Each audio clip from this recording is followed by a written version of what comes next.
This is my video for the Two Gun Action Challenge match held April 16th, 2022.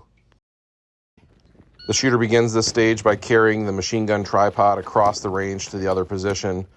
They will then engage through the first 3 ports on the VTAC barricade. I'm using my What Would Stoner Do rifle with the Aim Point Duty RDS. I'm wearing a helmet at this match to prepare for Woodland Brutality, which is next month, and a helmet is required in Armored Plus P Division there. Getting acclimated to wearing the helmet always takes a little bit of time for me. I tend to feel kind of closed off and a bit claustrophobic inside of it, so it's important to use it at some local matches before Woodland Brutality. On to the next 3 ports. With the sideways ports, you'll see me grab the barricade. This accomplishes 2 things. It helps stabilize it and also holds me up behind the gun.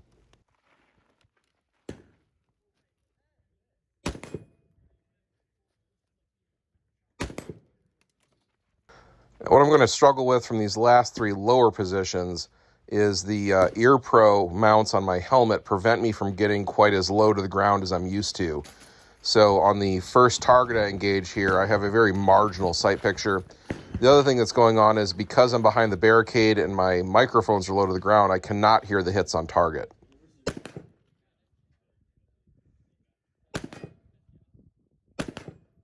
That extra shot there is because I couldn't hear the hit and the RO wasn't calling hits.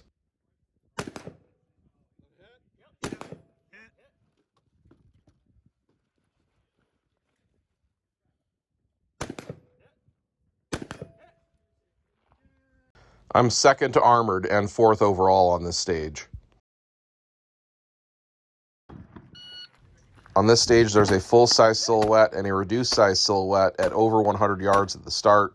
The shooter has to get 2 hits each on the targets before moving on, but in sweeps, so 1-1-1-1 before moving on to the next position. For me on this stage, taking all the shots offhand is the fastest way to do it. It's not worth going prone, even with some extra misses thrown in. When I do miss, it kind of throws off my cadence, and you'll see me require a couple extra shots before actually getting the hit. But in some positions, if I'm on, I'll get them without any misses. I saw a lot of people really struggle on this stage, and ultimately a lot of it was because they were not shooting using techniques that they needed to make the hits relative to their skill level. If you need to go prone to make the hits, go prone to make the hits. I also saw a lot of people using messed up kneeling positions, supporting off their strong side knee versus their support side knee, which would be a proper kneeling position on a stage like this when you're not using a barricade where you would use reverse kneeling. I reload on the way up to this final cone. We have a spinner at 50 yards. I'm going to triple the top, triple the bottom, and it'll be over.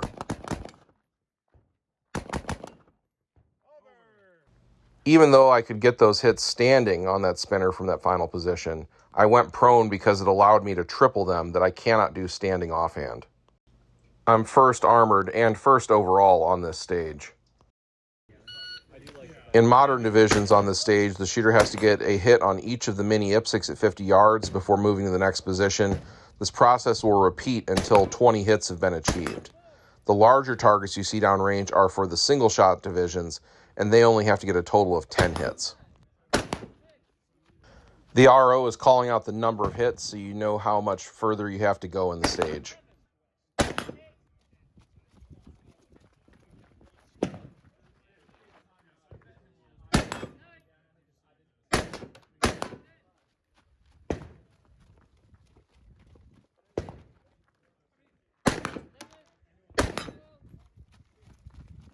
One of the things I'm noticing in particular about the armor rig I'm wearing at this match is that the shoulder pocket creates a shelf for the toe of the buttstock, which makes it very stable for making these offhand shots.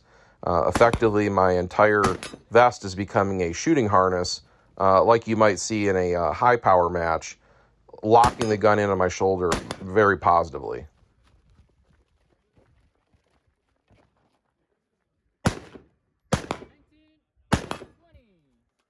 I'm 1st Armored and 2nd overall on this stage. In the end, I'm 1st out of 9 shooters in Armored Division and 1st out of 48 shooters overall. Thank you for watching. Come back again for more match and multi-gun competition content.